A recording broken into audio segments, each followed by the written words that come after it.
It's a pretty little morning here today. Just sitting here kind of soaking it in, enjoying it. Old buddy of mine's fixing to show up. We're fixing to go and do a little trap line. Fixing to go run some dogs, but it's gonna be a different running than normal because old Tripper ain't gonna be with us today. She died yesterday. Had that old dog for probably 8 years, I guess. Some people think that's a short lifespan for a beagle, and it's such a short lifespan for most dogs, but she had a couple of things not going good for her. One, her grandmother just had some horrible field trial genetics.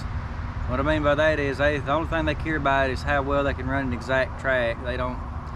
They focus too much on the job and not too much on the dog, if that makes any sense. The field trial dogs seem to be stupid. They make them run a certain way, make them run slow and breed them that way, and they don't care about the longevity and the health of the dog. You know, that gets thrown to the wayside. Her grandmother, she only lived to be 5. Just bad. Rest my heck, I got a dog now that's 10 right now.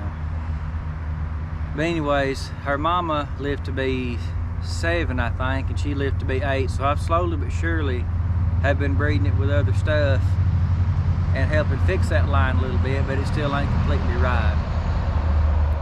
But regardless, what I'm getting at is she didn't have the best genetics for longevity. So I was kind of expecting that. And as of last year, found out she had heartworms. So that didn't help neither. You know, I started giving her ivermectin, start culling it out. And she was doing fine. She wasn't poor. She was 100 or 3 days ago. She died yesterday, and she was doing fine. She's out there running, doing great. But either way, I found her dead in the pen. I went and buried her and everything. It was that little grave y'all seen right there at the beginning. But either way, it's rough. It was a lot rougher yesterday. It's probably a good thing I waited till today to make this video. So, but anyways, she was a good little old mutt. Had her for a while. I had plenty of good little stories, funny things about her. Remember her being a pup, a cat. You ain't helping the situation, you know that. Remember her being a pup, starting to take her out and train her and do different things, and there was a little old rabbit trail, couldn't have been that big around, and it was just all completely surrounded by briars, and she went to go down in there and go through it, and when she did, and briars caught both her ears and pulled them straight back. And when that happened, she was just sitting there, oh, oh. And back in, she's the smallest grown dog I've ever had, so you can imagine what she's like as a pup. And pups, their ears tend to grow into their ears, and that wasn't no exception on her. She was a real tiny dog, and them big ears looked even bigger on her. And I'm sure they hung bigger in them briars too.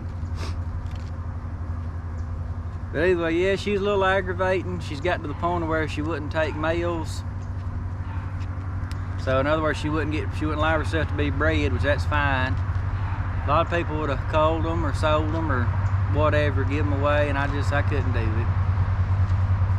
I talked about it. I knew she wasn't helping the pack no more. And hunting wise, she didn't really hunt to help the pack, but she was our little mascot, dang it. She's always running around barking, pepping everybody up. Like I said, she stayed in the briars. She didn't sit at your feet.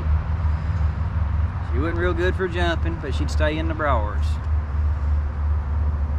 And if she had done that, other dogs would go in there and venture with her, and they'd jump a rabbit. You get the idea.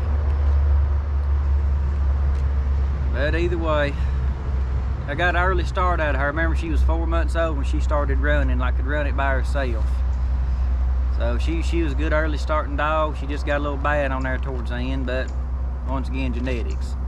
And on top of that, her being that little of a dog and me breeding faster and faster dogs, you know, she might have had a lot of wear and tear on that body too through the years. But either way, yeah, it sucked losing her, but I guess it makes it easier knowing that it's probably better all the way around for the pack and everything else. So But I do hate it for her, and I do miss her. She was a sweet little dog. You know, if I'd be over at somebody else's house or something, just walking them around, running them or whatever, if I'd sit down and somebody else's dog come up to me, she'd get in between me and that dog and start barking at him. Then come over and just kind of like, just lean right up next to it, put her head on me. She was kind of protective over me, you know. She's just a loving dog. That's just all there was to it. And like I said, I'm definitely gonna make her. She's a sweet little thing. She handled good. She listened pretty good. Just her hunt, just on in the end there, her towards the end, her hunting ability started lacking some. But what do you expect out of a dog that you run the crap out of, putting, you know, 20 miles of hunt on them, you know, for hundreds of hunts? I mean, what do you expect, you know? But either way, I'm just glad, you know, she didn't die skinny and starving and poor. She didn't die alone. She didn't die unloved, and she got to hunt all up to the end there. So I'm glad I was able to do that for her. But either way, I'm gonna go cut some dogs loose, and we're gonna see how it goes without her. So luckily I got a pup out here, old Hooker. I don't know if those of y'all that don't know that, old Hooker is her pup. You know, Hooker's got a pup now too, and I'm gonna start training him pretty soon too. So genetically speaking, I've still got 3/4 of Tripper here.